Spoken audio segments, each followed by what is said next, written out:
A sobremarchado galope. Las aves permanecen en las ramas mientras las palomillas estampan para el parabrisas. En la autopista del sol, el viento abre camino al oír la sobremarcha de la Suburban azul, cuyo tanque a medio llenar conduce a nuestro destino. La camioneta se debate entre subidas y bajadas de un suelo que se extiende hacia elegantes puentes atirantados. Suceden instantes sin fricción continua. Se escucha un sonido indebidamente ignorado por la velocidad. Algo sucede. Con una llanta, con la carpeta de rodamiento, con la alineación, una roca en el pavimento. Mi padre pierde el control. Los demás a bordo gritan. Sentada en el descansabrazos, yo no sé qué hacer. Extravío el eje cuando el volante busca autonomía. La Suburban se impacta inevitablemente contra el muro que divide los sentidos de la carretera. Lo derriba. Perdemos el balance y la llanta derecha. Giramos hasta quedar chasis arriba. Nuestras cabezas están en el techo y el techo cruje contra las piedras del suelo que resquebrajan la pintura azul. Las ventanas son esquirlas escarlata. No dejamos de movernos. No paran de gritar. El roce entre fierro y roca continúa hasta sacar chispas. Con el olor a cabello quemado, los pájaros dejaron sus ramas. El sol se esconde y el viento que se abría camino ahora ha dejado de circular como aliento en los cuerpos que ya no respiran.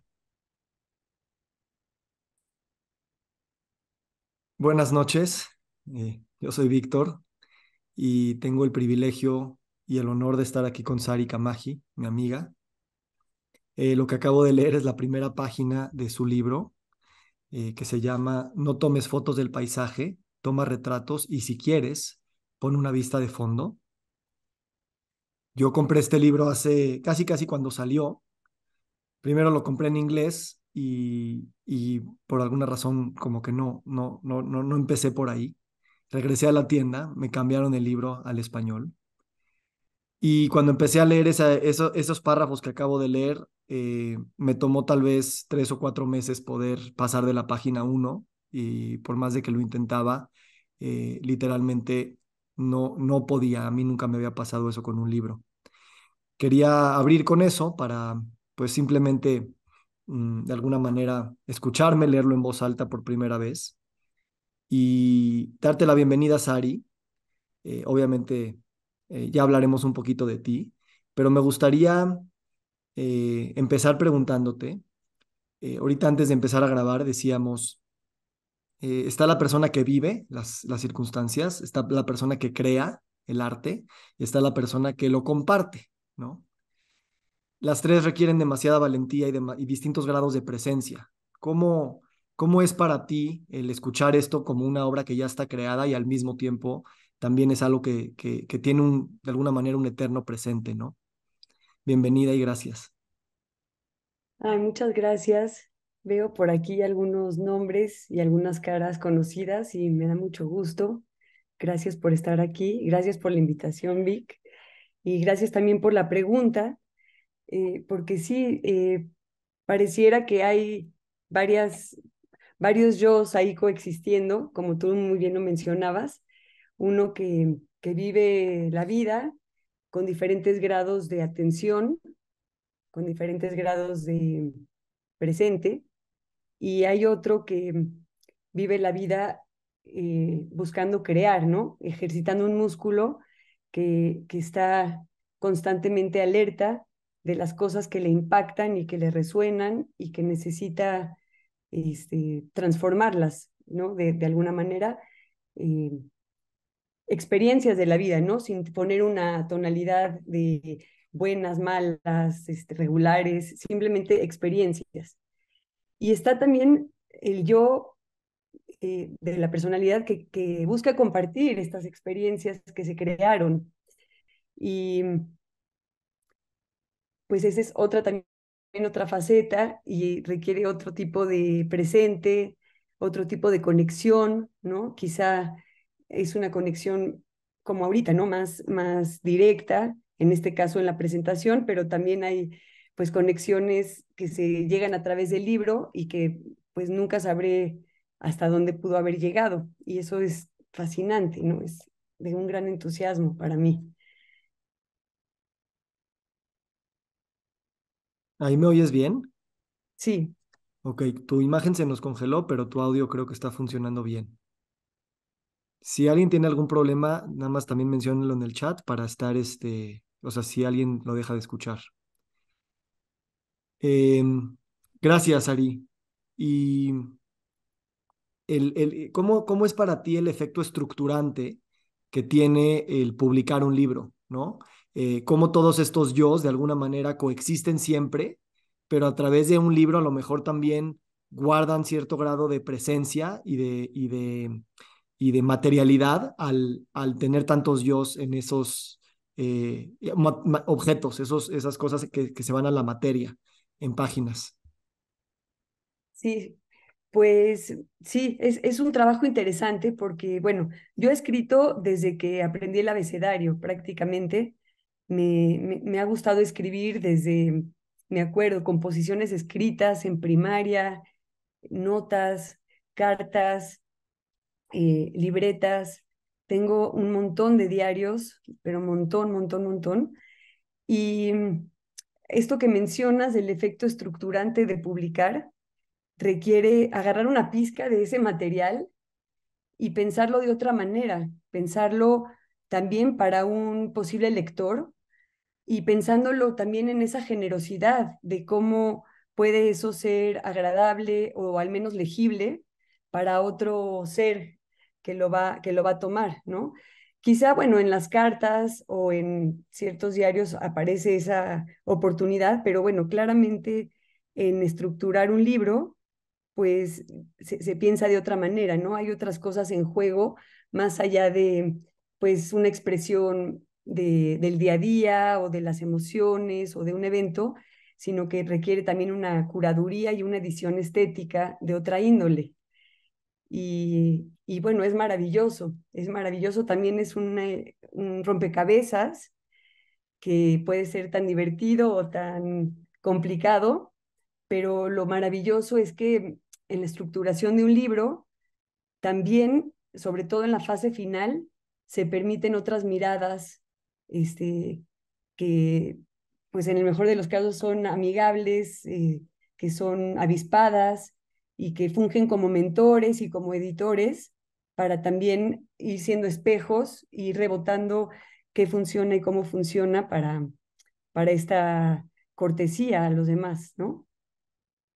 Me encanta eso. ¿Y cómo, una vez que ya lo ves materializado, ¿no? ¿Cómo esa estructura y esa serie de decisiones que se fueron tomando y se materializaron, ahora se reflejan en ti de regreso? ¿Cómo este objeto te sigue estructurando a ti de regreso? ¿Cuáles son estas primeras percepciones de identidad y de estructura que ahora sientes que este objeto te da a ti? Sí, pues también es una buena pregunta porque este libro se cocinó a fuego lento. Yo me tardé muchos, muchos años en poderlo concebir tal como ahorita lo tienes en las manos y como existe. Yo lo imaginaba de miles de otras maneras y desde hace muchos años yo quería contar esta historia. La visualizaba quizá en otros medios, en otros géneros literarios, en otros modos y modelos, pero bueno, el tiempo me fue llevando y me fue también cayendo en una maduración entre forma y fondo, que eso me tardó a lo mejor 10 años en entender, ¿no? Que es tan importante una cosa como la otra. Y cuando lo refiero esto del fondo y fondo, eh, estoy hablando también de que este libro trata de una infancia fragmentada y eso es precisamente mi entrega, una historia que no promete y no va a dar una invocación ni lineal ni completa de qué sucedió en un episodio familiar muy importante que vivimos hace varios años y que lo leíste está al principio del libro, pero, pero sí, esta importancia de ir viendo, ¿no? Cómo obedece esta forma al fondo también emocional y a la temperatura que va dictando el contenido. Y esta es una temperatura que que también se fue cocinando a fuego lento y que va teniendo sus picos un poco más calientes, un poco más fríos, un poco que te saca como lector y otros que te agregan, como también como viviéndolo de muchas maneras. Este, y me perdí de cuál era la pregunta, no sé, ¿Cómo te qué ha más. estructurado el libro una Ah, vez que sí, ¿cómo sí? me ha estructurado a mí? Pues sí, ¿no? O sea, pensar primero que nada que si bien esta es una historia, porque es un poemario, pero también va contando muchas historias de infancias. Yo cuando tengo que hacer como el resumen de este libro, me refiero a un libro de infancias en plural, porque es un libro que trae muchas voces, a pesar de que a veces se conjuga en un yo principal, pero a veces también hay un yo plural y tiene varios registros en donde hay una niña que podría ser un alter ego mío, pero no necesariamente y no es el único, aparecen otros más. Y yo quería esa compañía de ese plural en la infancia, porque así la viví y porque si bien fui una niña de crinolinas y de burbujas y de carruseles, fui también otra niña, ¿no? Que se enfrentó a la pérdida prematura de sus padres, una niña que observaba mucho su entorno y que tenía la muerte muy de cerca, quizá un poco antes también de perder a mis propios padres, ¿no? Que la iba sintiendo, que la iba viviendo, hasta que pasó el hecho definitivo en donde pues la infancia se, pues de alguna manera se replantea, se, se aleja, se acerca y se vuelve cada vez una memoria más lejana y más añorable, ¿no? A pesar de seguir siendo una niña, pero se va alejando la infancia por muchas formas. Y bueno, ¿cómo esto me va a mí estructurando también? Yo fui teniendo claro que si bien, como decía, es algo autorreferencial y de un episodio real, yo no quería hacer ni una crónica, y esto lo fui madurando a lo largo de los años, no quería hacer una autoficción como con datos duros y puros, y tampoco quería hacer una terapia con él. Este, que si bien pues hay muchos libros que lo son y muchas obras de arte que lo son y lo celebro mucho, pero yo fui teniendo claro en este proceso que no era algo que yo iba a hacer.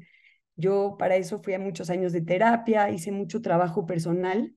Yo lo que quería era hacer una obra estética en donde pudiera tocar otro tipo de aristas, independientemente de que quien lo leyera tuviera una conexión personal conmigo o alguna referencia de que me conozca o a mí o a mi historia, sino que pudiera acompañar quizá también a otras personas en sus propias remembranzas de cualquier tipo, en sus infancias, en sus pérdidas presentes, lejanas, en sus relaciones, en sus travesuras, en sus maternidades, ¿por qué no?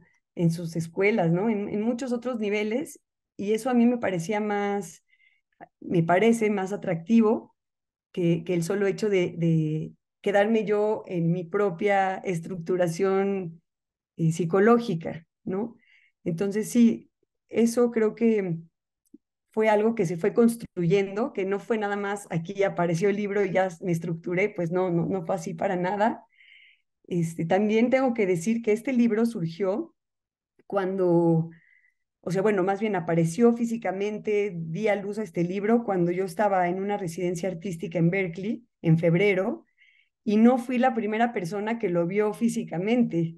Imagínense estar 6 años persiguiendo este libro, corrigiendo cada punto, coma, espacio, eh, señalética, negritas, cursivas. De verdad, fue una edición muy obsesiva y esmerada y que también obviamente tuvo que ver el editor en ella y un amigo muy querido que también mentoreó conmigo el libro, pero sí, fue una obsesión y de pronto sale el libro y yo no estoy ahí para recibirlo por primera vez, pero recuerdo la llamada de Marcos diciéndome, ya lo tengo acá, es hermoso, y yo sentí como si hubiera roto fuentes, así como como, bueno, quienes sean mamás quizá lo pueden sentir o imaginar, pero sentí como una liberación muy, muy, muy grande, como un torrente de energía que fluía por mi cuerpo y muchísima emoción de que el libro ya existiera.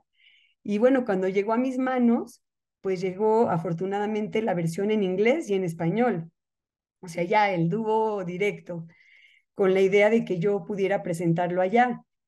Y eso fue también un reto muy, muy lindo y muy interesante, escucharme hablar de mi propio trabajo en otro idioma que no es el mío y que adoro, me encanta el idioma inglés y que me he vuelto cada vez más fluida en él, pero digamos que, pues sí, hablar de temas tan emocionales y tan sensibles, requería un esfuerzo especial, ¿no? No era una presentación pues técnica o científica donde se puede usar ciertos vocabularios ya un poco más establecidos, sino que era hablar desde otros lugares y eso fue realmente un reto maravilloso, escucharme a mí misma hablarlo desde otros lugares y repensarlo. Y sobre todo que surgiera y que en estas presentaciones tuviera caras completamente desconocidas de otro lugar en el mundo, con otras referencias, y que pudiera conectar con ellos de maneras muy, muy profundas y muy cercanas. Entonces eso me hizo sentir muy, muy contenta del propósito y también Ujú, me estructuró mucho. ujú. Ok, bueno, tres líneas que quiero seguir, el tema estético, el tema de los niños y el tema del idioma. Voy primero al estético, que tú concebiste este objeto como un tema estético. Tengo aquí una frase que escribe Francis Weller, que es pues un terapeuta, filósofo experto en el duelo, y la voy a leer porque creo que toca un poquito esto que tú dices. Dice, When our hearts are shattered by loss, the last thing we need is an instruction manual on how to grieve. What we need is beauty. We need the living fire of authenticity to meet the flames of sorrow and the tender elixir of the sacred to reflect the holiness of our naked encounter with the human condition. Y esto, de hecho, no es una frase de él, ahorita me acuerdo, que es alguien que comentó sobre su libro, de Francis Weller, que habla sobre el duelo. Y es un blurb de un no sé quién que le escribió a él diciendo, esto es lo que yo vi en tu libro sobre duelo. Entonces, se me hace muy potente esta referencia que nos das de concebir un tema estético y de cierta manera agrupa todas esas posibilidades de lo que son los libros, desde el tema terapéutico, desde el tema narrativo, desde el tema pues de ayuda a alguien más o lo que quieras, pero esa autenticidad y esa belleza eh, eh, es una de las expresiones de vitalidad más fuertes que hay, ¿no? Y me encanta que tengamos esa valentía también de trascender la idea de que nuestras heridas ni siquiera son un medio para algo más, Sí, ¿no? Me imagino eso no es fácil y obviamente me imagino que también la cantidad de gente que reacciona ante este evento que es traumático para cualquier persona que lo escucha, refleja muchas de estas cosas, ¿no? Entonces también el libro te puede ayudar a precisamente decir, mira, hay un espacio hay una distancia entre esto que tú no sabes cómo decirme, ¿no? Hace un par de horas yo estaba hablando con una persona que perdió a su esposa este año, ¿no? Y yo me encontraba diciendo palabras que sabía que no tenían de dónde salir, porque no, a una persona que tiene un duelo tan reciente y tan fuerte, pues literalmente las palabras sirven, pero también no son nada, ¿no? Entonces, gracias por decir esta parte estética y cómo para ti ha sido la recepción de una obra que para muchos son historias muy duras y al mismo tiempo tú las puedas embellecer y compartir desde este lugar que cada quien podrá juzgar en sus propios términos. sí, sí, sí. Gracias por referirte a mi trabajo como bello. Y pues creo que todo empieza también con un trabajo de honestidad muy radical y de buscar la autenticidad en la experiencia que uno tiene, ¿no? Y en el momento en el que la está queriendo, pues, revisar esa experiencia, porque, pues, yo perdí a mis padres a los 8 años y ahora tengo 37, o sea, casi 30 años. eh, Me ha tomado repensar este evento, este duelo, y no solo este, ¿no? Sino cómo se van abonando otro tipo de pérdidas que, que se van conectando o no con la primordial, en mi caso. Y sí, pues requiere de una necesidad de búsqueda de autenticidad y de verdad, de una verdad personal que nos libere. Me gustó mucho algo que dijo alguna vez Angela Davis cuando le preguntaron qué era para ella la libertad, y siendo ella una mujer que estuvo encarcelada varias veces por el tema de los Black Panthers y todas sus posturas políticas, y que además escribió muchos libros acerca de las penitenciarías y todos estos sistemas que pueden llegar a ser muy brutales, y le preguntaron a ella, ¿qué es para ti la libertad? Y ella contestó, dijo, para mí la libertad es cuando un grupo de personas juntas experimentan una experiencia bella, tienen acceso a algo bello. Por ejemplo, dijo, escuchar juntos un concierto, o sea, ser testigos de esa misma experiencia y compartirla solamente con la escucha, pero ahí hay libertad. Y pues sí, es para mí eso, ¿no? Una búsqueda de autenticidad, de libertad y sobre todo de belleza, pero encontrando belleza incluso en cosas no tan habituales, ¿no? O que no parecerían que nos conducirían a una experiencia así, de belleza.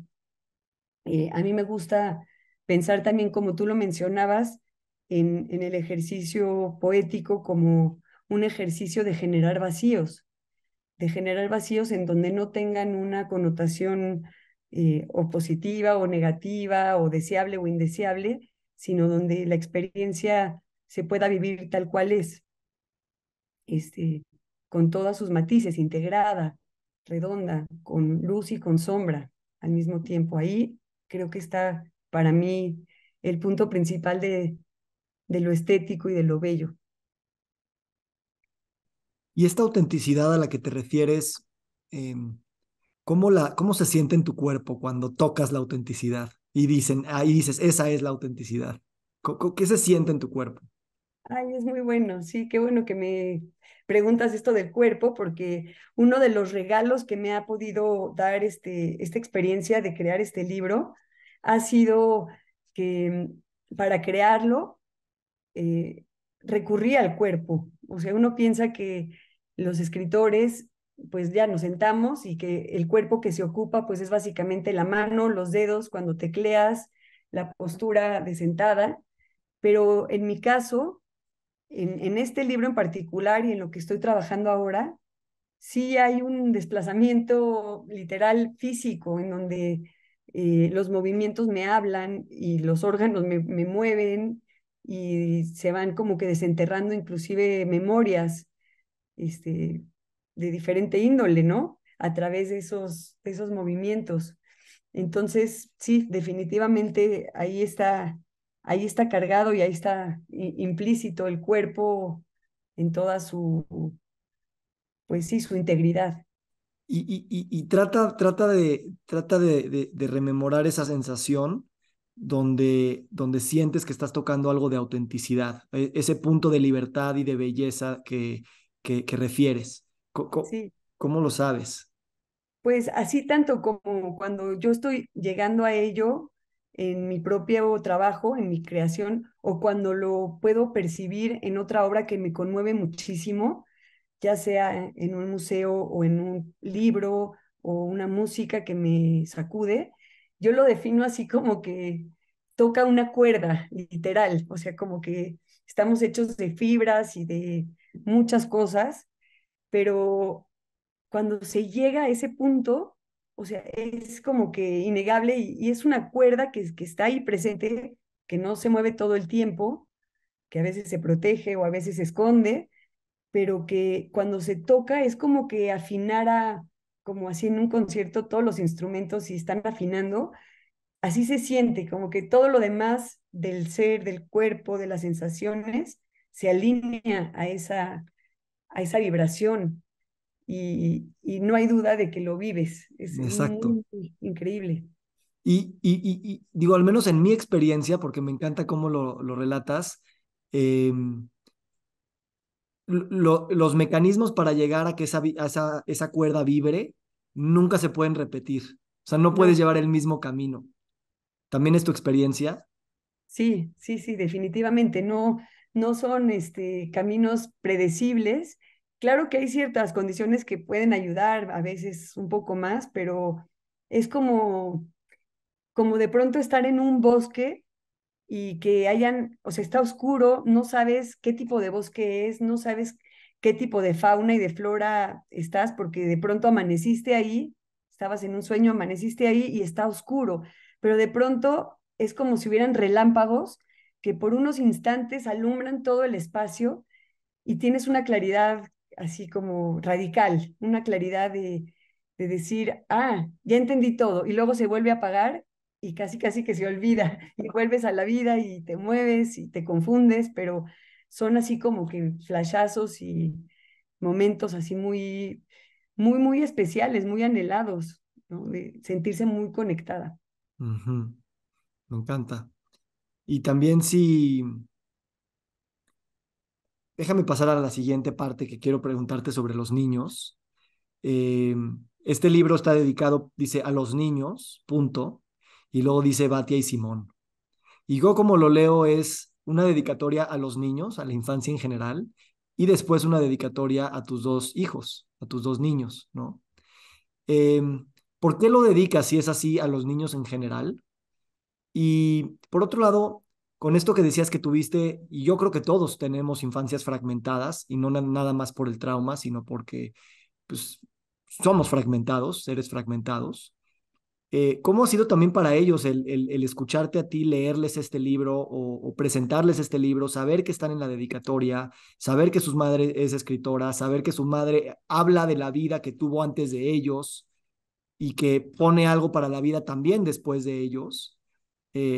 ¿Cómo eso también juega con esa fragmentación y no en términos de la dedicatoria y de que ellos son parte de este libro fundamental? Sí, pues ahí literalmente ellos son coautores de varias partes del libro. Y yo decía mucho que yo no quería ser mamá hasta que no terminara este libro, porque como les decía, este libro surgió mucho antes de que yo lo concibiera así como es. Surgió en miles de maneras y pruebas piloto que no resultaron, pero yo decía que no iba a ser mamá hasta que no lo escribiera, hasta que de un día de pronto amanecí y dije, ¿y por qué no voy a ser mamá?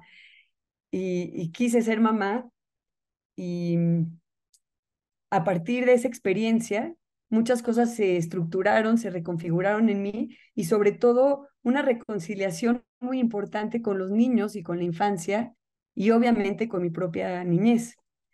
Pero fue a partir de que empecé otra vez a conectar con esa escucha, con esa habla infantil, con esos gustos, con esa incluso semántica y gramática, ¿no? Que usan los niños y que están construyendo un mundo a través de su lenguaje, eso me pareció de verdad un hallazgo, así que fuera de serie.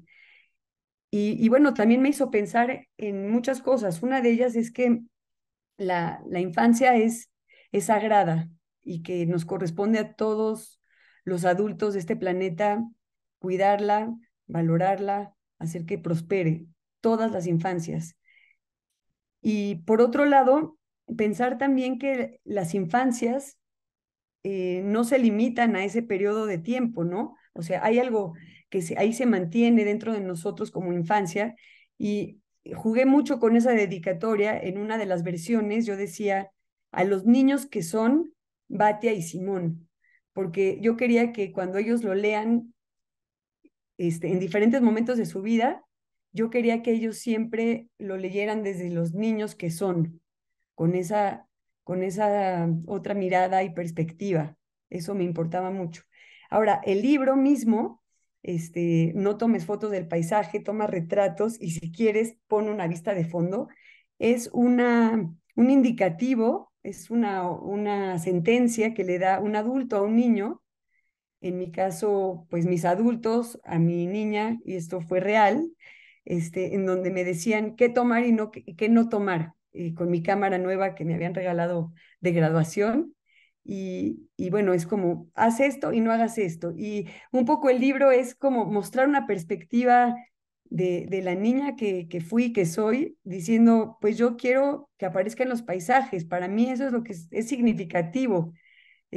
Ya las postales me decían, si quieres te compramos postales, pero lo que vale en una fotografía es que haya un retrato, que una persona aparezca en ella. Y hasta la fecha, no sé por qué, me gusta tomar fotos que otros dirían vacías, entre comillas, fotos en donde no aparece algo o alguien, sino un espacio, una contemplación, una perspectiva. Entonces, también cuando digo a los niños, en la dedicatoria, me estoy refiriendo a eso, a esa perspectiva que en este caso aparece de manera también visual en el libro, que es esa mirada de, pues sí, a los paisajes vacíos, capaces de ser llenados con muchas otras cosas que los adultos no, a veces no tenemos acceso o no queremos mirar, ¿no? Gracias. Con esto que me dices de la dedicatoria de los niños, me acabas de recordar. De hecho, este, chistosamente ayer en la noche lo leí del Principito. Lo tengo aquí porque se lo compré a mi hija. Y no sé si lo tengan presente, pero la dedicatoria del Principito es una dedicatoria muy de las líneas en la que tú acabas de decir. Y si me permites, la voy a leer, porque escuchándote me di cuenta que yo llevo escuchando esta dedicatoria o leyendo esta dedicatoria pues toda mi vida, desde que leo El Principito. Y ahorita que te escucho, digo, me acabo de dar cuenta que esta dedicatoria es para mí. O sea, es para mí como niño que soy ahorita. Bueno, la voy a leer porque creo que es muy simbólica de lo que acabas de decir. Es una dedicatoria que dice a Leon Werth, dice, pido perdón a los niños por haber dedicado este libro a una persona grande. Tengo una seria excusa. Esta persona grande es el mejor amigo que tengo en el mundo. Tengo otra excusa. Esta persona grande puede comprender todo, hasta los libros para niños. Tengo una tercera excusa. Esta persona grande vive en Francia donde tiene hambre y frío y tiene verdadera necesidad de consuelo. Si todas estas excusas no fueran suficientes, quiero dedicar este libro al niño que esta persona grande fue en otro tiempo. Todas las personas grandes han sido niños antes, pero pocas lo recuerdan. Corrijo pues mi dedicatoria a Leon Werth cuando era niño. Mm, qué maravilla. Gracias por recordarnos eso y me gustaría también preguntarte cómo tus niños, y ahorita vamos a la parte de las imágenes, tus niños, eh, eh, eh, cómo han jugado con el libro, cómo lo han visto, ¿sabes? No es muy común que los hijos crezcan con papás que sacan libros. Entonces, también es un objeto muy único y muy preciado y muy, pues, exclusivo de algunas familias nada más, ¿no? Sí, sí, sí, es verdad. Este, yo, una vez que aborté la misión miles de veces con los otros formatos y, y, y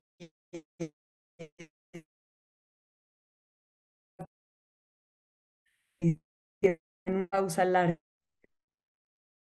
Ahora sí se nos cortó, creo, Sari. ¿A los demás también se les cortó? Sí. Y A ver, se está borrando tu voz. Ahí creo que ya estás. ¿Podrías empezar otra vez? sí, sí, sí. Venga. ¿En dónde me quedé? Venga desde el principio porque se cortó todo. Ok. Sí, que cuando pensé en estructurar de nuevo, después de una pausa muy larga de pensar en contar esta historia y casi darme por vencida y decir, ya, esto no, ya no tiene que ser escrito, no importa. Yo me puse en la tarea de que quería escribir un libro para niños cuando Batia tenía 2 años y, y pues dije, bueno, a ver qué empieza a salir.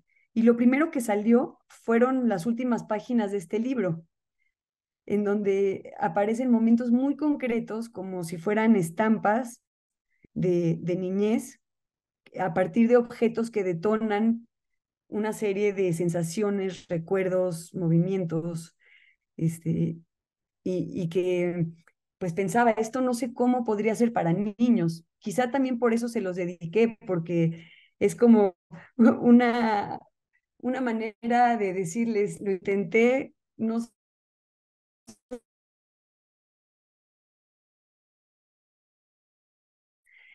¿Y de qué manera se fueron involucrando? Bueno, pues Batia fue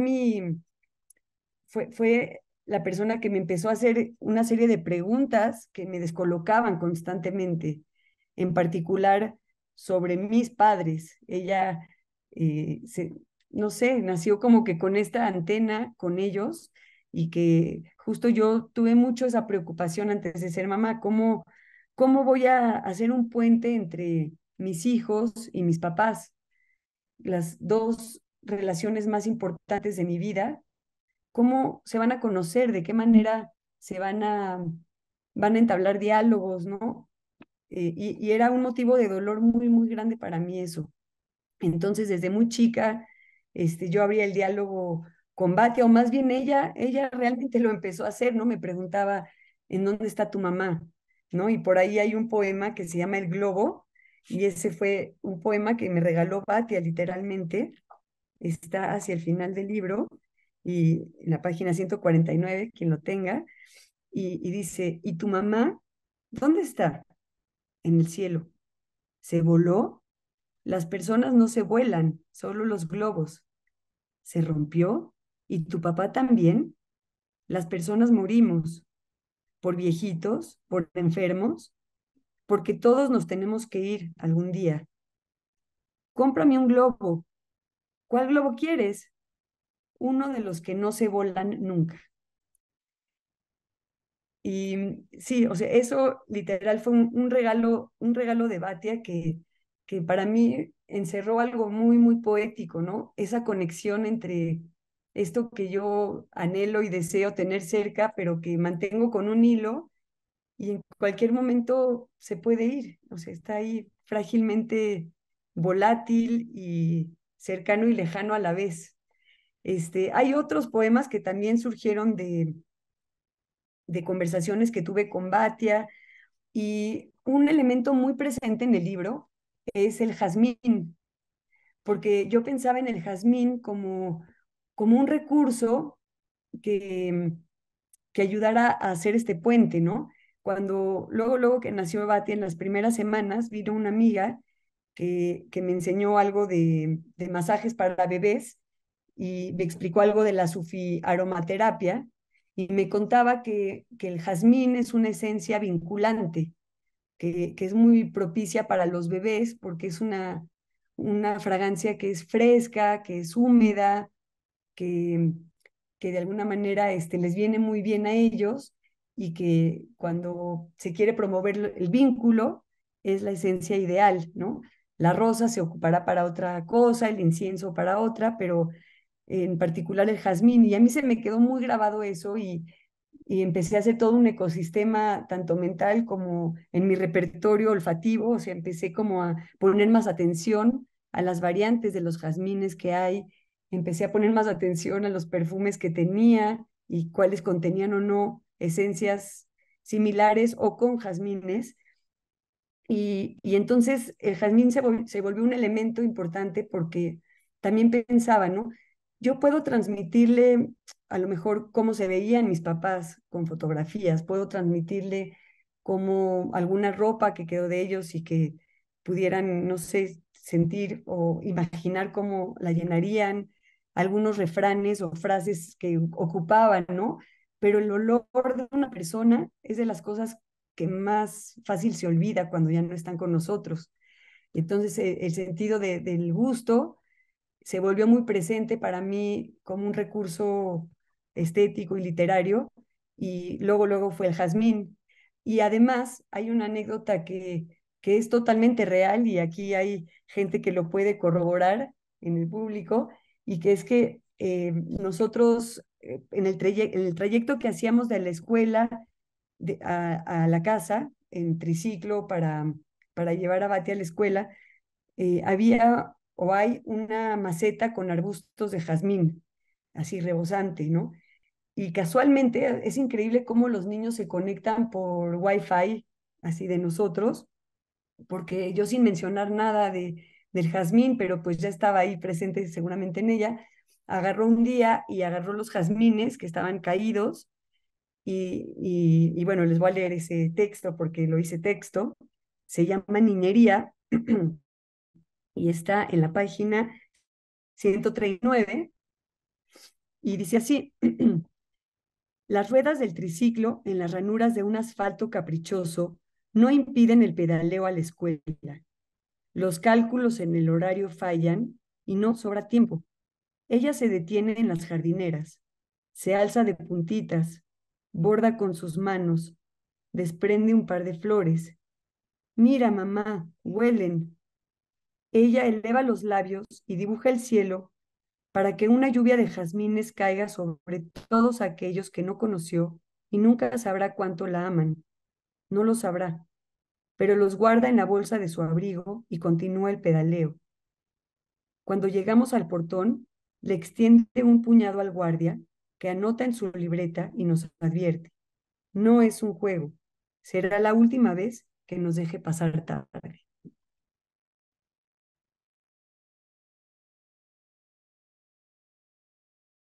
Gracias, Ari. Justo se nos congeló ahorita tu imagen. Voy a apagar el video para continuar y también, pues, ¿sabes estas cosas que hace el Wi-Fi y que ahorita creo que lo podemos aprovechar muy bien?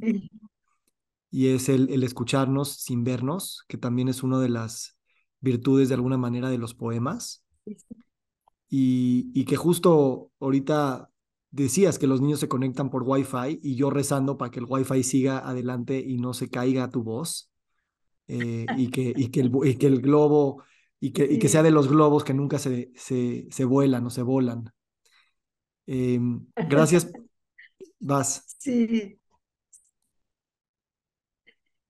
Ahí ya se escucha un poco mejor. No sé qué pasa con Sí, todos aquí decembrinos, del frío. sí está un poco Como cortado, que pero venga. sí.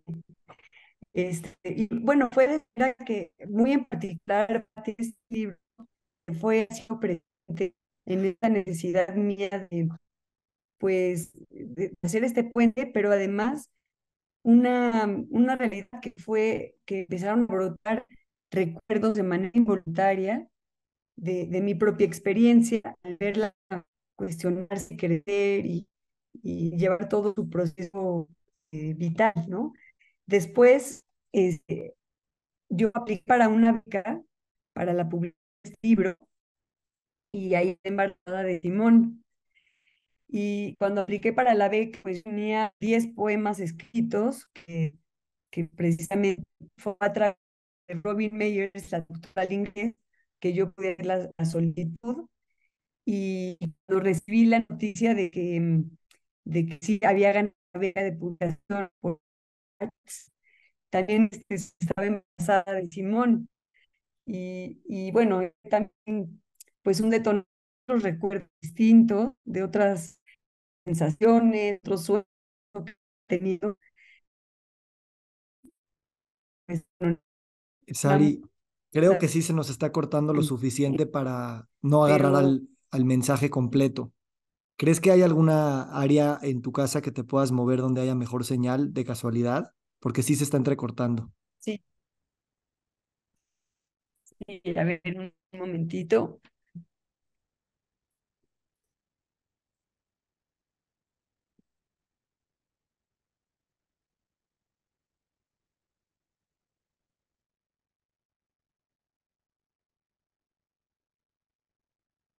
Bueno, en lo que Sari regresa, este es el libro, se llama No tomes foto del paisaje, toma retratos y si quieres pon una pista al fondo. Y ahorita le voy a hacer una pregunta referente a las imágenes, entonces se las quiero mostrar algunas porque creo que son muy, muy simbólicas y importantes de mencionar. Son fotos antiguas. Este, a ver si les puedo poner algunas, ¿no? Este es un paisaje.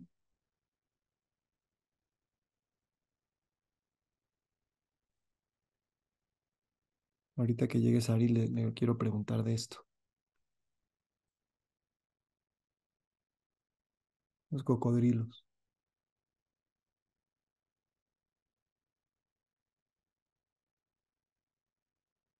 A ver si aquí está mejor la cosa. Creo que sí, les estoy mostrando las imágenes. Eh, Gracias. si se vuelve a medio cortar, te apago el video y seguimos. Espero que no haya tema. Sí, sí, perfecto. Bien, y Aquí gracias estoy. a todos los que y todas los que están, las que están aquí. Eh, También a veces cuando se va la señal hay que tomarlo por algo está sucediendo y luego encontramos algo en esos silencios o en esas desconexiones. Sí, sí, sí, justo. Este, hay una que está un pie abajo del agua y que es hermosa, dice Tania. Sí, esa es también de mis fotos favoritas porque es una foto que implica muchas cosas, implica movimiento, implica pues otro plano. Justamente mis fotos favoritas son aquellas que cortan las perspectivas habituales, que no muestran lo que, porque no es posible, ¿no? La altura de un niño, cómo es capaz de sujetar una cámara, pues es muy diferente de cómo lo puede hacer un adulto. Y me encantan en el libro, en la selección que hice, las fotos que revelan eso eh, en particular. Otra de las cosas que quería contar sobre los niños y sobre mis hijos en particular es que cuando estuvimos ahorita en Berkeley, yo gané una residencia artística ahí de 6 meses y vino mi familia. Tuve la oportunidad de, además de tener las presentaciones, varias de ellas en inglés, tuve la oportunidad de hacer un open studio o un project room en donde decidí hacer que el libro cobrara vida de diferentes formas. Entonces hice una instalación artística en donde ocupé una pared completa y mandé imprimir todas las fotos que aparecen en el libro, pero también en mi archivo familiar. Todas las fotos con un tratamiento especial. Hoy Batia me hizo una pregunta genial, me dice, mamá, ¿cuándo se terminó en tu vida la época gris? Y le dije, de qué estás hablando? ¿Cuál es la época gris de mi vida? Me dice, sí, cuando en tus fotos salías en blanco y negro. Y le dije, no, no sé si te refieres a lo que has visto de las fotos que tengo, pero esas tienen un tratamiento estético especial, ¿no? No son las fotos tal cual como las agarré del archivo del álbum fotográfico. Algunas están cropeadas, algunas están, pues obviamente niveladas para que se aprecien los contrastes. Pero ella se quedó con esa idea, ¿no? Que soy de la época gris, porque así aparezco en mis fotos. Y bueno, tuvimos esta oportunidad de hacer esta instalación. También pusimos una mesa, y digo en plural porque mis hijos fueron y Marcos fueron parte integral del proyecto, o sea, fue como familia, tenemos que lograrlo, y todos tenían una labor específica. En la mesa, pues pusimos muchos de los objetos comestibles, olfatibles, apreciables, que aparecen en el libro y que son simbólicos a muchos niveles. Y bueno, quienes pudieron estar ahí, tenían la oportunidad de juguetear, manosear, mover las cosas del lugar, experimentar con esa bóveda de infancia mía, que también podía detonar en ellos sus propios recuerdos, ¿no? Y hubo algo muy lindo que salió casi sin planearlo, y eso fue que unas semanas antes fuimos a un viaje al desierto de Death Valley y les regalamos a mis hijos una cámara Polaroid, este, porque bueno, Marcos es fotógrafo y pues siempre quieren usar sus cámaras y moverlas y les da mucha curiosidad. Entonces decidimos comprar unas que son como para niños, que las pueden manipular muy bien. Y estando ahí, a mí se me ocurrió la idea de dar la indicación al reverso de mi libro, del título de mi libro, y les dije, más bien, tomen lo que quieran tomar, pero tengan la conciencia de que su rollo es limitado. O sea, tienen 8 o 10 tiras que puedan tomar, entonces sean serios en lo que eligen, ¿no? No tiren al aire, pero tomen lo que quieran. Y bueno, salieron unas cosas fenomenales, súper, súper creativas. Simón estaba fascinado con el proyecto, que además les decía, además las mejores fotografías van a aparecer en mi galería, en mi exhibición. Y así fue porque tuve una pared en donde estaban todas estas fotos con ese tratamiento mío que hacían un juego laberíntico y donde también se conjugaban con los poemas. Entonces, la experiencia del participante, del espectador, era poder leer las fotografías y ver los poemas, o sea, en un trabajo invertido, donde pareciera que las fotografías se volvieran cédulas de obra de los poemas y que se podía leer como quisieran, de ida, de vuelta. Las fotografías en el laberinto creaban una narrativa por sí misma también, y los poemas que elegí, que solo podía poner 6, también iban como dando como un alumbramiento específico a esas fotos. Y bueno, en contraparte a esa pared, hicimos una exhibición con las mejores fotos que tomaron mis hijos, no solo en ese viaje, sino a partir de entonces, como haciendo un diálogo también entre presente y futuro, o pasado y futuro más bien, o pasado y presente, ¿no? O sea, por fin ese puente que yo quería construir se logró en algo concreto en ese proyecto artístico. Y bueno, ahí tengo una foto donde estoy literal cortando una manta que usé para hacer un graffiti de aerosol en donde escribí un poema. Al momento fue un performance. Y, y bueno, ahí está Simón colgado de mi espalda cortando conmigo la tela. Y, o sea, querían estar ellos en todo. Se estaban de gala, ¿no? En esto que logramos. Y fue realmente también algo, una celebración del propio libro en otro tipo de dimensiones. Quienes fueron me dijeron que sintieron una especie de encantamiento porque había todo en una atmósfera creada distinta, ¿no? Era un espacio un poco más oscuro, había una música específica, habían olores específicos, comida que podían tomar y saborear, y todo estaba muy, muy pensado para esa celebración. Y también, bueno, lo que decía en el poema que escribí en el graffiti es un fragmento de uno de los poemas que está justo a la mitad del libro y que viene en un fold gate, o sea que se hace un tratamiento especial en donde las páginas se abren, y el poema que puse o los versos que puse en inglés: olvida, olvida, olvida. Deja a los muertos enterrar a sus muertos. Y fue para mí una culminación de algo muy importante. No, no, no, porque es un libro de recuerdos, ¿no? Y la experiencia que creamos es de recuerdos, y la petición y la sentencia es olvida, olvida, olvida. Entonces parece como algo, una ambigüedad en una instrucción y en las acciones que se invitaba. Y es una tumba, ¿no? A la mitad del libro también, Sí, una tumba negra que se cierra y que se mantiene en el corazón del libro, pero también se cierra. sí, Bueno, no en negro, pero bueno, bajo el mar. Es una tumba, sí. no sé si es ese mismo.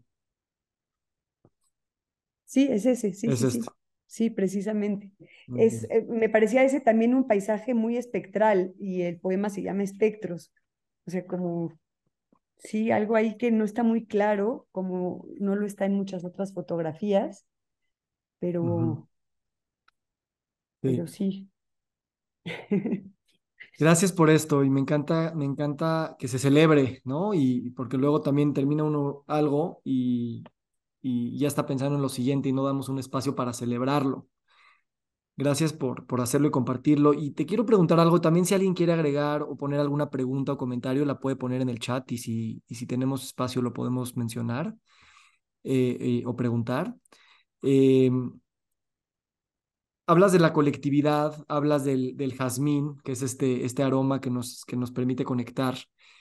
Tú y yo hemos hablado mucho de la autopoiesis y de la simpoiesis, y en el Congreso aquí en Valle de Bravo hablaste sobre el cuidado excéntrico y concéntrico. Todas las obras de arte y cualquier cosa en la vida es una cocreación, es una colectividad, es algo simpoético. Me gustaría que nos hablaras un poquito de esta idea de la autopoiesis y la simpoiesis y cómo realmente esta manera de entender, pues va desde la sobrevivencia a la comunidad, a cualquier acuerdo sociopolítico que pueda existir de alguna manera toca esta fibra que en un individualismo tan marcado como el que vivimos en Occidente, pareciera que es como algo que estamos agregando, pero realmente no es como si, o sea, realmente este entretejimiento siempre precedió al individuo o al supuesto individuo o al supuesto autor de cualquier obra que pues nada más lleva un nombre, pero pues detrás hay todos los nombres. Sí, sí, sí, sí. Pues justo la autopoiesis es una palabra que aparece textualmente en el libro, aparece en una de las secciones en donde se trata de hacer una especie de cubo del lenguaje, así yo le llamo. Está en la parte 2 del libro y se introduce esa parte 2 diciendo, eh, dice así, la infancia es otra cosa, un modelo del habla, minucia. Y con estos cubos de lenguaje, yo lo que trato de hacer es una especie como de definición, como si fuera de diccionario, una especie de juego en donde se puedan definir palabras tanto inventadas por niños, como palabras que parecieran muy serias o palabras con definiciones, o palabras que son en latín y que tienen definiciones, pues que descolocan completamente porque son canciones populares o infantiles.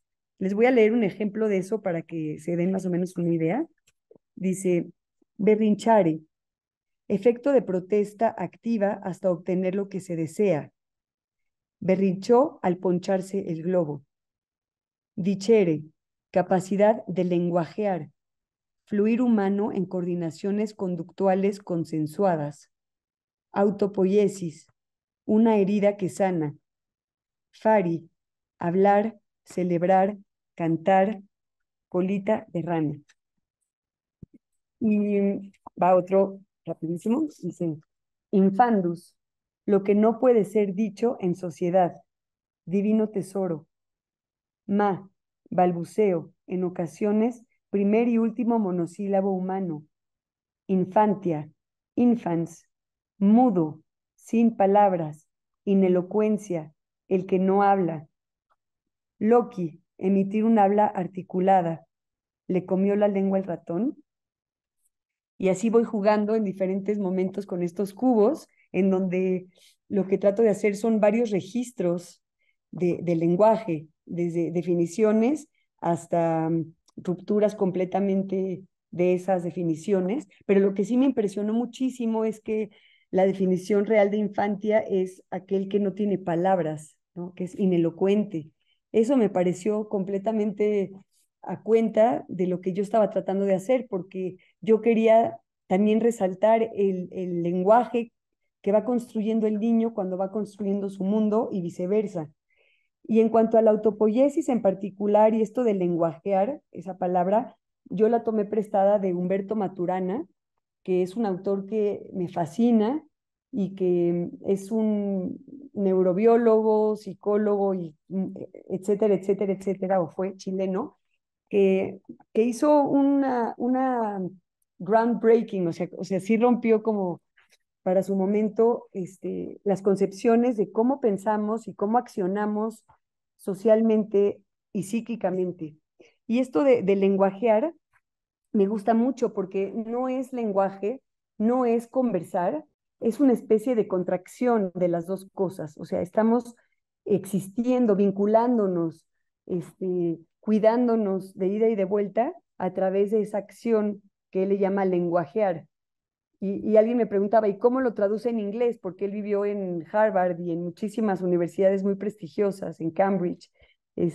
No tengo idea cómo lo traduce en inglés porque es un neologismo, pero me fascina. Y esto de la autopoiesis, ¿no? Que poiesis, poética, poesis, viene de creación y en este caso autopoiesis, él se refiere a esa posibilidad autocreadora. Él decía que si bien nosotros en nuestra propia mente opera de maneras muy chistosas, ¿no? Porque tenemos a una especie como de narrador o observador que nos va dando los tintes y las pautas de cómo ir interpretando lo que vamos viviendo. Pero se pregunta él, ¿qué pasa cuando este observador es consciente de que observa? Se vuelve como una metaconciencia y es ahí donde la autopoiesis puede tener cabida, ¿no? Entonces, a mí me parecía que este libro también, en mi caso, era un ejercicio de autopoiesis, ¿no? De pensar que pienso sobre mi infancia, de pensar que pienso sobre mis recuerdos, sobre cómo hacer una creación con esta herida que no sé si sana o no sana, pero se estructura, se acomoda de alguna otra forma un poco más adaptativa, que justo él habla mucho de eso, de las redes adaptativas de memoria que nos permiten, si este observador observa que observa, entonces no se deja ir nada más por automáticamente por lo que le va ocurriendo, sino que puede tener una pausa para poder accionar desde otros lugares.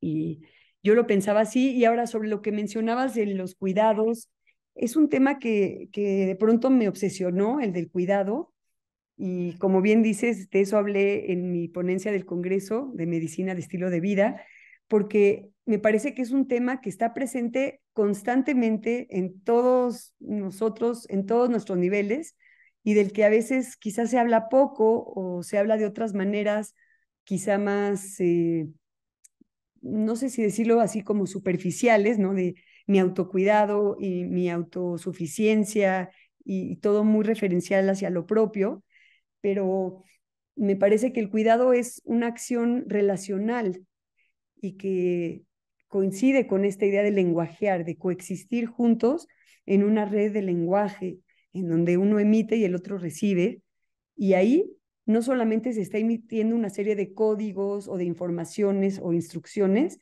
sino que se está poniendo en juego las emociones de los seres humanos. Entonces es otra cosa. Y en el caso del cuidado, me parece que de pronto en esta era hipermoderna es muy común, ¿no? Decir, si yo me cuido a mí mismo y si yo me amo a mí mismo, ya, soy lo máximo y el mundo va a tener paz porque yo me autocuidé, ¿no? Y todo lo que genera. Sí, es cierto en una medida limitada, porque, claro, el cuidado pues hay que hacerse responsable primero que nada de uno mismo, pero ¿qué pasa cuando uno no puede cuidarse por uno mismo? Y me refiero a cuando nacemos, cuando somos niños, cuando tenemos alguna condición que requiere un apoyo, pues una condición ya sea crónica o constante, ¿no? Pues no es así, ¿no? Y creo fielmente en que aprendemos a cuidar de nosotros o de otros en la medida en la que entendemos y desmenuzamos cómo fuimos cuidados nosotros mismos. Y este libro, para mí, entre muchas otras cosas, también es un homenaje a quienes cuidaron de mi infancia, además de mis padres que me dieron la vida, pero todos aquellos que en todos sus niveles pudieron cuidarla y sostenerla para que yo 30 años después pudiera sacar este libro y pudiera tener la vida que tengo, ¿no? Suena muy cursi, perdón, pero sí, sí lo es, sí es un homenaje a mis cuidadores y tuve varios y de primer nivel. La verdad no es por presumir, pero espectaculares y que también en mi libro y en mi historia y en mi experiencia, estos cuidados no vienen necesariamente de adultos a niños o de personas sanas a enfermas. El cuidado es relacional y es, para mi gusto, es asimétrico también. Yo me he sentido muy cuidada por mis hijos en muchísimos momentos, ¿no? Entonces se vuelve una dinámica móvil y, y retroalimentativa, no necesariamente, pues sí, rígida o estática. Y eso también yo quería jugar con eso en el libro, de muchas otras formas. Uf, me encanta leerte, pero también me encanta escucharte y en tu espontaneidad y divagación, no nada más lo que dices, sino en la vibración desde la cual la dices, siempre me conmueve. Eh, Y gracias por recordarnos de eso también, ¿no? O sea, no solamente estamos aquí, no por nuestros propios términos, pero a veces somos como muy, no nada más ingratos, sino que ni siquiera reconocemos que siempre estamos recibiendo ayuda y que pedir ayuda y que saber recibir ayuda es simplemente el reconocimiento de algo que ya está sucediendo. No Claro, es algo nuevo que yo permito, yo pido, sino que siempre está sucediendo y nada más es como volverlo a reconocer porque ya está sucediendo así. claro. Y que puede generar también mucho enojo en cierto momento de quien recibe cuando necesitamos muchísima ayuda, y yo lo he experimentado en muchos episodios de mi vida, requerir una ayuda sobrehumana para poder atravesar momentos importantísimos. Se siente una especie de, a veces también como de enojo, ¿no? De por qué yo soy quien tiene que recibir esta ayuda, por qué yo, ¿no? Pero si lo piensas como que es algo dinámico, de que yo estoy recibiendo, pero en otro momento yo también doy, y al mismo tiempo, mientras estoy recibiendo, estoy dando la posibilidad de que otros me den. Entonces se vuelve algo mucho más rico y mucho más dinámico que estas posturas más dicotómicas, ¿no? Transaccionales. Sí, transaccionales, claro. Sí. Me encanta esto y para ir más o menos, digo, sí, sabíamos que el tiempo se nos iba a volar. Eh, eh, no sé por qué me llegó esto ahorita a la mente, ¿no? Pero estaba leyendo un libro de Francis Weller precisamente, ¿no? Y decía, es que está esta frase, ¿no? En nuestra cultura de cómo tú te ganas la vida, ¿no? En términos de cuál es tu trabajo y te ganas la vida. Y reducimos toda una identidad y una personalidad a eso. Y olvidamos esta explosión de vibraciones, de que somos hormigas y plantas y lunas y vibraciones y tiempos y culturas y olores y todo es, y tú cómo te ganas la vida, ¿no?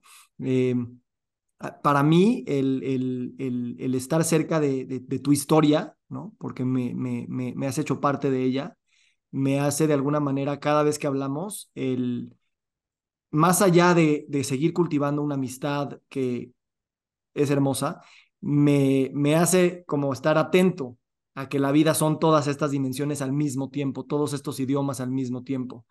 Y te lo agradezco porque es una vitalidad que aunque no la quieras tener, la tienes. Y todos los que te conocemos recibimos eso de ti. Y yo sé, o sea, no es a propósito, entonces nada más te lo reconozco y te lo celebro porque es algo muy hermoso que nos das. Ay, muchas gracias por esto, por el espacio, por las preguntas buenísimas. Y bueno, pensar que en especial en este libro, eso es algo volviendo un poco a la forma y el fondo con lo cual inicié a hablar, está presente porque yo no diría que este es un libro de poemas y no diría que es un libro de novela ni de historias breves, ni tampoco un libro de fotografías, pero es todo a la vez, o sea, así como la realidad es compleja y el duelo es complejo y las relaciones de ser hija y de ser madre son muy complejas y la infancia no es todo paraíso, también hay travesuras, hay maldades, hay malos momentos, toda esa complejidad yo quería registrarla en esta despelucamiento de géneros que también me causó en cierto momento inseguridad, ¿no? De decir, ¿a quién le va a interesar esta locura? ¿En qué estante de la librería van a poner mi libro? Si es que llega a existir, ¿qué género tiene, no? O sea, no es memoir, no es autobiografía, no es poesía todo el tiempo, es como que todo y no. Y claro, o sea, me generó, pues sí, mucho tiempo de lidiar con eso y de inseguridades, de decir, yo no he visto ningún libro que haya sido escrito así o con este despelucamiento. Pues ahora me siento muy feliz de que haya nacido así, ¿no? Porque así tenía que ser en el fondo y en la forma, en esta completud de experiencias. Me encanta que nuestra identidad, más bien es nuestra autenticidad que buscamos, está en despelucar géneros y en atreverse a crear un propio género, aunque en las bibliotecas no tengan dónde acomodarte. Sí, sí, sí, sí. Sí, también eso era, ¿no? Yo no quería escribir para terapiarme. Yo no quería escribir para cumplir con la novela o con el poema. O sea, yo quería escribir porque quería crear esto, quería generar esta experiencia. Y, y pues bueno, aquí está, ya existe. Muchas gracias por celebrarlo conmigo y por las porras.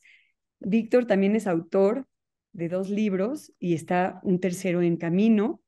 Entonces, pues ahí también compartimos muchas eh, cocolazos personales, ¿no? De enfrentarnos a crear algo de la nada, estructurar ideas, emociones y cuerpos para que algo salga a flote.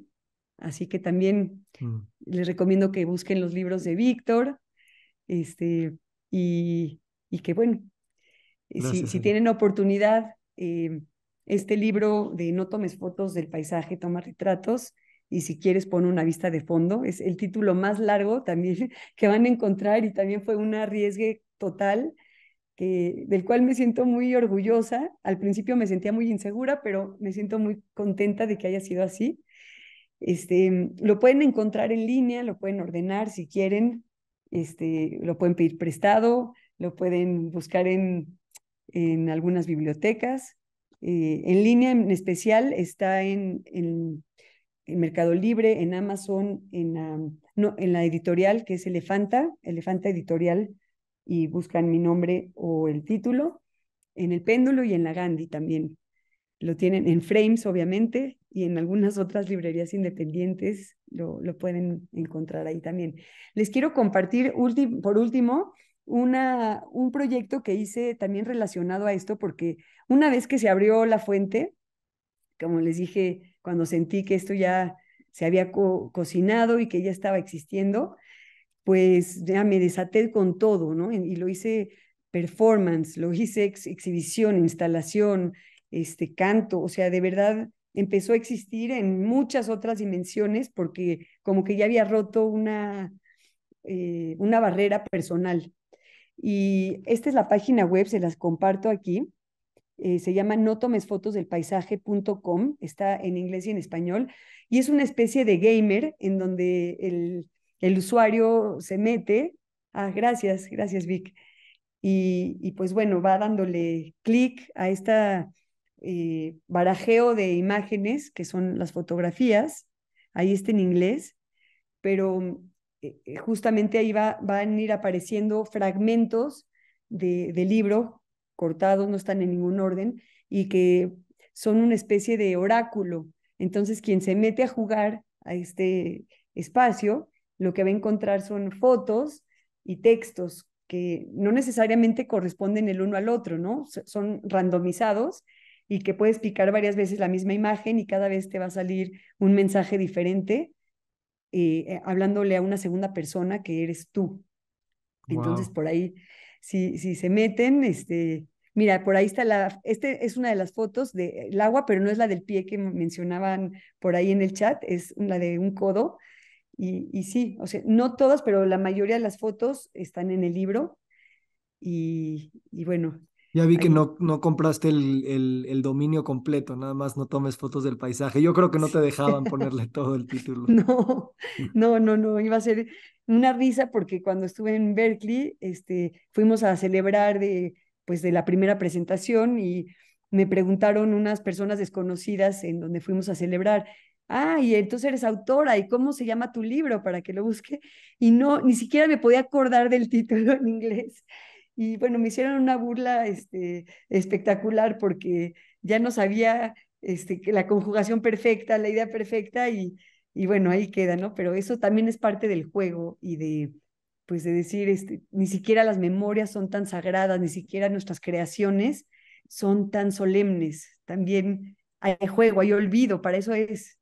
Uf, qué potente. Gracias porque el libro comienza en un lugar muy solemne y cada página reescribe esa solemnidad y esa página reescribe todas al mismo tiempo y literal pareciera que ni una puede faltar ni una puede sobrar. Así es que yo que ya lo vi un par de veces, siento que voy a entrar por primera vez Y te agradezco este espacio, Sari. Desde que te oí presentarlo por primera vez, me quedé con tantas ganas de platicar contigo al respecto de que dije, pues vamos a hacer una cosa solo de eso, ¿no? Y te agradezco porque desde el día uno dijiste que sí. Y bueno, pues decir que mucho de nuestra amistad es a través de la palabra escrita, a través de un chat sobre todo. Nos hemos visto presencialmente tal vez 3 o 4 veces en nuestra vida, Sí. pero tenemos una amistad muy profunda a través del WhatsApp y del Zoom. Y bueno, pues eso también me ha hecho repensar muchas cosas sobre el tiempo, la vida, la muerte, la amistad, la felicidad, la presencia. Sí, sí, lenguajeamos en diferentes plataformas, pero ahí el lenguajear está accionándose. Mm. Pues muy bien, Sí, gracias a todos y a todas por conectarse.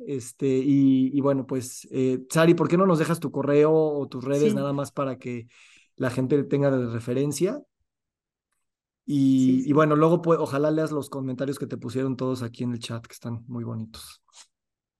Ay, muchas gracias a todos por conectarse, por estar aquí, por leerme, quien lo haya hecho, y bueno, por interesarse, ¿no? En esta plática que siempre con Víctor no tiene desperdicio. Mm. Gracias, Ari. Buenas noches y no tomes fotos del paisaje, toma retratos y si quieres, pon una vista de fondo. Los quiero mucho y las quiero mucho. Gracias. Buenas noches. Muchas gracias.